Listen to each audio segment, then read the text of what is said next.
Alhamdulillahillazi ja'alal mauta rahatan lil mu'minin wassalatu wassalamu ala asrafil anbiya'i wal mursalin wa ala alihi wa sahbihi ajma'in, amma ba'd.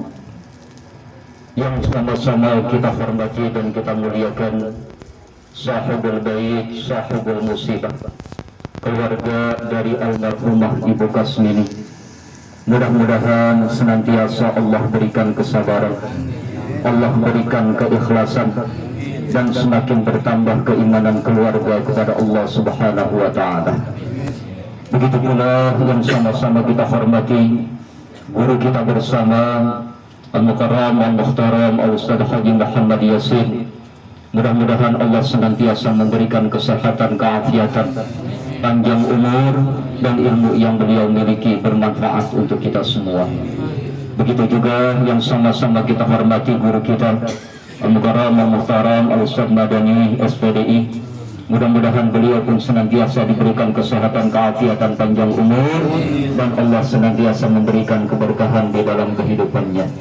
Dan tidak lupa pula akhina fillah Ustaz Mat Nasir, akhina fillah Ustaz Maulana, dan akhina fillah Bapak MC kita Ustaz Samsul sekaligus merangkap RT.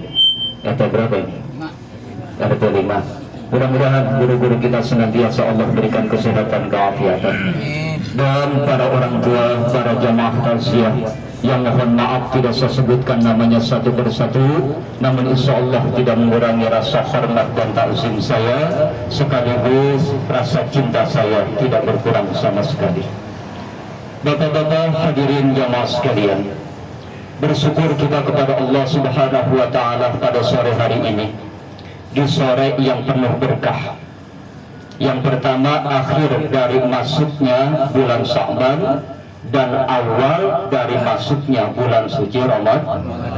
Ini acara yang kayak begini di bulan berkah dua-duanya jarang banget. Dan kita bersyukur kepada Allah pada sore hari ini kita bisa hadir. Mudah-mudahan dengan keberkahan 2 bulan ini kita dapatkan sehingga hidup kita diberkahi oleh Allah Subhanahu wa Ta'ala. Salawat dan salam tidak lupa pula kita sanjungkan keharibaan junjungan kita baginda Nabi besar Muhammad sallallahu alaihi wasallam yang syafaatnya senantiasa kita harapkan di yaumil kiamah. Bapak-bapak hadirin jamaah tausiah rahimakumullah. Pada hari ini, di sore hari ini, kita kembali diingatkan oleh Allah Subhanahu wa Ta'ala tentang batas manusia hidup di alam dunia. Apa batas manusia hidup di alam dunia? Mati. Tadi MC kita sudah bacakan tuh ayatnya. Walikulli ummatin ajal, fa iza jaa ajaluhum la yastakhiruna sa'atan wa la yastaqdimun. Tiap-tiap umat memiliki batas ketentuan. Dan batas ketentuan itulah yang dinamakan ajal atau kematian. Dan ketika ajal sudah sampai, fala yastakhiruna wa la yastaqdimun. Tidak bisa dimajukan, tidak bisa diakhirkan sama sekali. Contoh pada saat ini, sahibul bait, sahibul musibah, pengen betul orang tuanya masih tetap sehat, panjang umur. Benar. Kita nih semua yang punya orang tua, pengen orang tua kita tuh terus sehat, panjang umur. Sahibul musibah juga sama. Tapi ketika Allah sudah menetapkan ajalnya, siapa kira-kira yang bisa nolak di antara kita? Ada yang bisa membantah? Ya Rabb, entar aja Pak dulu. Saya masih sayang, saya masih ingin ada orang tua. Permintaan dan keinginan kita percuma, sia-sia. Kenapa? Karena ajal sudah ditetapkan oleh Allah Subhanahu.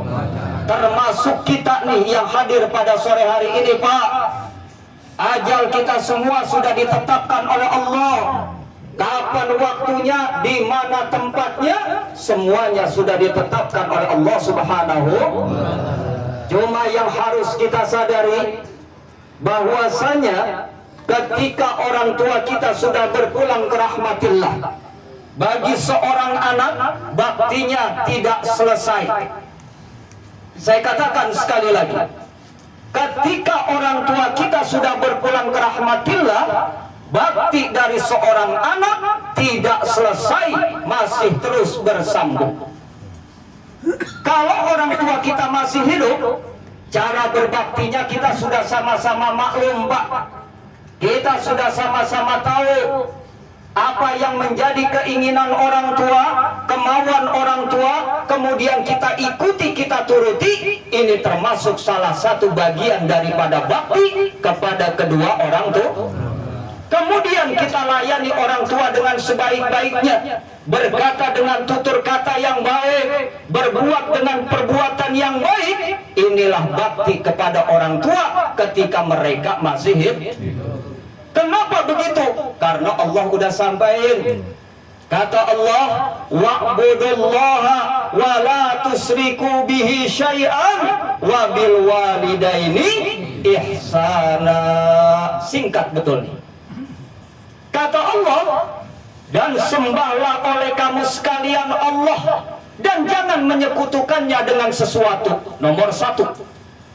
Nomor duanya, wabil walidaini ihsana, dan kepada kedua orang tua hendaknya kamu sekalian berbuat baik. Pertanyaannya, kira-kira selama orang tua kita hidup, sudahkah kita berbuat baik sama orang tua? Rajin kita berbuat baik kepada mereka? Yakin kita nggak pernah durhaka sama orang tua? Ada yang yakin? Ada yang yakin? Unjuk tangan dah. Kenapa? Karena di dalam kehidupan antara anak sama orang tua kadang-kadang suka terjadi clash. Orang tuanya maunya ngidul, anaknya maunya ngalor. Ada yang begitu? Ada yang begitu? Lah emang model kita, Pak, semuanya. Kadang-kadang sama orang tua kalau lagi akur, pas ada maunya. Benar? Benar? Nggak dikasih, nggak diturutin sama orang tua, kadang-kadang ngambek. Benar? Ada yang di sini begitu? Kok yang paling kencang nih jawabannya? Benar? Ini kita dalam kehidupan dunia, kadang-kadang sama orang tua ada baiknya, ada tidaknya. Dan ketika orang tua kita sudah dipanggil oleh Allah berpulang ke rahmatillah, maka bakti kita pun nggak ada putusnya. Terus dilanjutkan. Bagaimana cara baktinya? Ikuti tuntunan ajaran agama kita. Yang pertama, kata baginda Rasul, ketika orang tuamu sudah berpulang ke rahmatillah, istighfarilahuma. Nomor satu, mintakan ampun untuk kedua orang tua. Ustaz, saya kagak bisa baca istighfar pakai bahasa Arab. Lah pakai bahasa kita juga kagak ngapa-ngapa, Pak. Ya Allah, ampunin orang tua saya. Ya Allah, ampunin kedua orang tua saya. Sama. Intinya apa? Kita ingat sama orang tua dan kemudian memintakan ampun. Syukur-syukur kita rajin ke majelis taklim. Kita ngaji, dengerin Ustadz Kiai bagaimana cara baca istighfar yang baik. Minimal kita baca Astaghfirullahalazim li wali walidayya wali jami'il muslimin wal muslimat al ahya'i minhum wal. Nih istighfar yang kita baca, orang tua dapat pahala bagiannya. Kenapa begitu? Karena dikatakan oleh seorang ulama, dan ini ada di dalam hadis baginda Rasulullah Sallallahu Alaihi Wasallam. Tepatnya di dalam kitab Wasiatul Mustafa, baginda Rasulullah berpesan kepada Sayyidina Ali, Ya Ali, tasaddaq mauta. Wahai Ali, bersedekahlah engkau kepada orang yang mati. Minimal sedekah kita adalah bacain istighfar. Nih tadi kita bareng-bareng dipimpin sama guru kita. Guru kita baca Astaghfirullahalazim li wali walidayya walaha. Walahanya kemana? Ke almarhum. Ketika beliau mendengar ini, dapat tuh ampunannya. Maka kemudian Nabi mengatakan bahwasanya sedekahmu kemudian disampaikan oleh malaikat kepada si mayit. di satu nampan yang terbuat dari emas. Rupa sedekahmu begitu indah. Dan kemudian si mayit bertanya kepada malaikat, ya malaikat, ini sedekah dari siapa? Dijawab sama malaikat, kalau anaknya yang membaca, dari anakmu Fulan bin Fulan. Si mayit bahagia bukan main, Pak. Belum pernah ada kebahagiaan yang begitu besar dibandingkan ketika anaknya, keluarganya memberikan sedekah, walaupun itu cuma istighfar. Sehingga kemudian si mayit di dalam kubur berdoa. Kata si mayit, ya Allah, Allahumma ghfir liman nawwara qabrana wa abshiru bil jannah kama yubashiru biha. Ya Allah, ampunin nih mereka semua yang sudah memintakan ampun buat kami, dan berikan kabar gembira kepada mereka dengan surga sebagaimana mereka telah menggembirakan kami dengan sedekah, dengan istighfar yang dibacakan oleh mereka. Kita dengar enggak? Kita dengar enggak? Lah kalau tadi kita baca istighfar, si mayit ngomong begitu kita dengar, siang-siang juga kita kabur. Benar? Sama kagak Ustaz, sama berani, coba.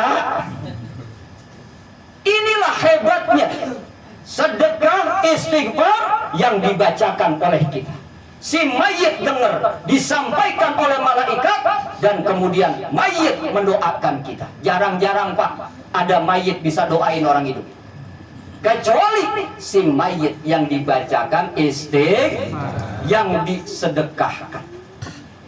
Nih yang mesti kita sadari. Dan ketika kita sering membaca istighfar, terlebih lagi buat kedua orang tua kita yang sudah berpulang ke rahmatillah, maka Allah tulis tuh anak sebagai anak yang berbakti kepada kedua orang tua. Walaupun nih anak selagi hidup orang tuanya ngelawan mulu. Ada yang begitu ada? Ada yang begitu? Ama orang tuanya mipilin mulu. Ada yang begitu? Ama orang tuanya merengut mulu. Ada yang begitu? Hah? Ada? Yang belakang kencang banget banyak. Walaupun Pak selagi hidupnya kayak begitu, kita sering mengecewakan orang tua dengan sebab istighfar yang kita bacakan, sedekah yang kita keluarkan, insya Allah tuh anak ditulis oleh Allah menjadi anak yang berbakti. Kenapa? Karena kemudian orang tuanya nanti derajatnya naik, kuburnya tiba-tiba luas, terang benderang, bahagia dengan sebab doa dari anak dan keluarganya. Mudah-mudahan yang tadi kita bacain semuanya disampaikan Allah, dan kubur almarhumah Allah jadikan raudhah min riyadil jannah. Ini yang pertama. Tapi sebaliknya, ketika orang tua sudah berpulang ke rahmatillah, ada keluarga kita yang sudah mati, kita nggak pernah ingat Pak, nggak pernah doain, nggak pernah sedekah, nggak pernah istighfarin. Hati-hati nih. Kata Imam Ahmad bin Hambal di dalam satu kitabnya namanya Musnad Ahmad, ada hadis baginda Rasul. Ketahuilah oleh kamu sekalian, kata baginda Rasul, sesungguhnya amal perbuatanmu di alam dunia diperlihatkan oleh Allah kepada si mayit ahli kuburmu. Hati-hati. Kita kadang-kadang nganggap orang mati, udah mati, kagak bisa ngapa-ngapain. Hati-hati. Kata baginda Rasul, amal perbuatan kita diperlihatkan kepada si mayit, terlebih lagi itu keluarga kita. Kalau amal perbuatan kita bagus, kata baginda Rasul, maka si mayit ini senang bukan main Pak. Terlebih lagi nih ingat sama dia yang sudah mati, bahagia. Kenapa? Karena amal baik yang dilakukan anak dan keluarganya, orang tuanya kebagian. Percaya kagak? Percaya kagak? Nah kalau kagak percaya duluan dah. Dan kita doain. Kalau kita doain nyampe dia kebagian perbuatan baiknya, balik lagi Pak. Bilangin. Bener nyampe Ustaz. Habis itu balik lagi nggak apa-apa dah. Ada yang mau? Ini bicara keyakinan kita. Dan Rasul yang mengatakan itu mustahil Rasul berbohong. Artinya kalau ada orang nggak percaya kayak begitu, berarti dia mengingkari sunnah baginda Rasul. Jangan heran Pak, kalau nanti kita temuin golongan yang kayak begitu, nggak ada urusan antara orang hidup sama orang mati, kata dia. Sekali-kali kita doain Pak yang jelek buat orang yang udah mati dari keluarganya, kira-kira ngambek apa kagak? Ngambek apa kagak? Nih misalnya bapaknya mati, kita doain, ya Rob mudah-mudahan masuk neraka nih bapaknya. Di kuping dia Pak, kira-kira ngambek kagak? Lah bukan ngambek lagi Pak, habis kita dibujak. Padahal apa? Mereka nggak percaya dengan apa yang dikatakan baginda Rasul. Tapi sebaliknya Pak nih, ketika keluarganya nggak memberikan doa, nggak baca istighfar, nggak memberikan sedekah, nggak ingat sama sekali dengan kematiannya, nih si mayit ngomong Pak. Si mayit ngomong. Apa kata si mayit? Ya Rob. Bahasanya penyesalan Pak. La tumidhum hatta tahdiyahum kama hadaitana. Ya Allah, jangan engkau matikan mereka keluargaku sebelum engkau berikan petunjuk kepada mereka sebagaimana engkau telah memberikan petunjuk kepada kami. Artinya apa? Ini orang tua kita, saudara kita ngajob punya saudara kita Pak. Tahu ngajob Pak? Tahu ngajob? Nyesel. Kenapa? Punya anak kagak ingat sama orang tuanya yang udah mati. Punya saudara nggak ingat sama saudaranya yang udah mati. Nyesel dia Pak. Maka yang timbul adalah doa sebagai bentuk penyesalan, supaya keluarganya ini mendapatkan petunjuk dari Allah. Kenapa? Karena orang yang mati sudah merasakan Pak sesuatu yang belum pernah kita rasakan. Satu, tempat yang begitu asik.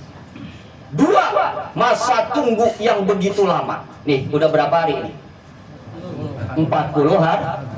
Kira-kira kita tahu 40 hari di sana bagaimana kejadiannya? Pernah nggak kita bayangin? 40 hari sendiri-diri Pak. Kalau nggak percaya Bapak jajalin, taruh dalam kamar Bapak masuk, 40 hari 40 malam jangan keluar-keluar. Insya Allah pas keluar stres. Benar? Benar nggak? Nah ini di dalam kubur berapa lamanya? Wallah alam. Kita nggak pernah tahu. Iya kalau besok kiamat cepat Pak. Benar Pak? Lah kalau kiamat masih 100 tahun lagi, sendiri-diri Pak, di dalam kubur, alangkah menyakitkan. Maka ingat kita nih dengan mereka yang sudah mati, doain, kirimin kebaikan-kebaikan buat mereka. Wajar kalau mereka berdoa karena keluarganya nggak ingat dengan mereka. Dan ini yang harus kita sadari betul.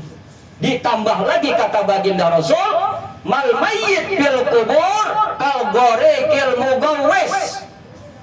Tidak ada keadaan mayit di dalam kubur Pak, kecuali mirip seperti orang yang tenggelam meminta pertolongan. Bapak bayangin kalau anak kita tenggelam di depan kita, dibantuin apa kagak? Orang tua kita tenggelam di depan kita, dibantuin apa kagak? Wah, ada yang ngomong kagak Ustaz, anak PA. Ada yang begitu kan? Di dunia aja kalau ada orang tenggelam kita bantuin, mau kenal kek, mau kagak kek, kan begitu.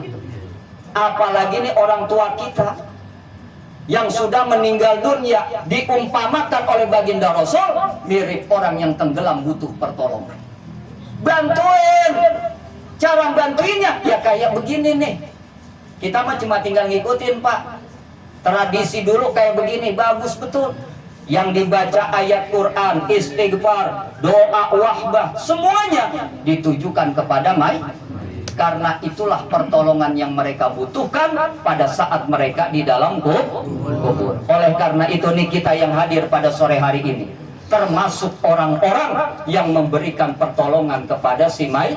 si mayit. Insya Allah doa yang kita panjatkan semuanya diterima oleh Allah Subhanahu wa Ta'ala. Terlebih lagi nih besok masuk bulan Ramadan, insya Allah. Cuman di kita kan di sini yang mohon maaf ngerti hilal kagak, ya bener kagak? Hisab apalagi? Bener. Kita mah cuma informasi doang kan. Man kadang-kadang udah kayak reporter kita sok banget. Ada yang gitu ada. Asal ketemu nih tinggal 1 hari puasa. Gimana kira-kira besok jadi puasa nggak? Menurut YouTube, ada kan ya?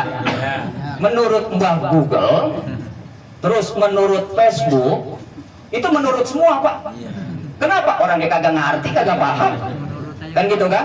Kalau besok nih kita jadi puasa, kata baginda Rasul, ada mayit yang ruhnya diizinkan oleh Allah untuk nengok ke rumahnya, untuk nengok keluarganya.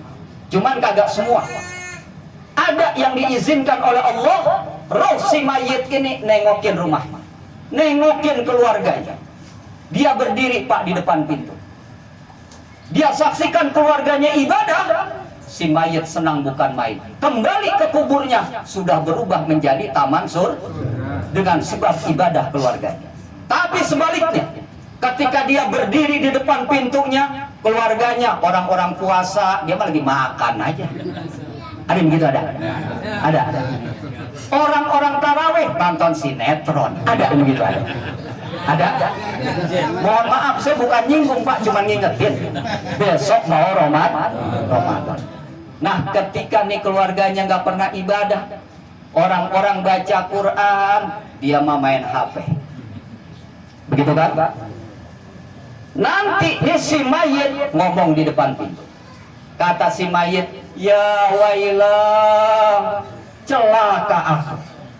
Celaka aku, kata si mayit sambil nangis meneteskan air mata. Kemudian dia panggil, kalau masih ada suaminya, wahai suamiku. Kalau masih ada istrinya, wahai istriku. Kebetulan dua-duanya udah mati. Ada anaknya, wahai anak-anakku.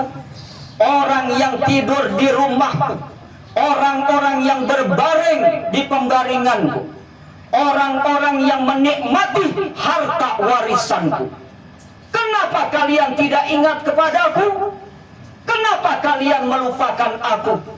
Aku sudah berada di dalam alam yang asing, alam yang tidak pernah aku kenal. Maka ingatlah aku. Sambil nangis Pak, balik ke kuburannya, sedih bukan main. Kenapa? Kuburnya tidak ada perubahan sama sekali.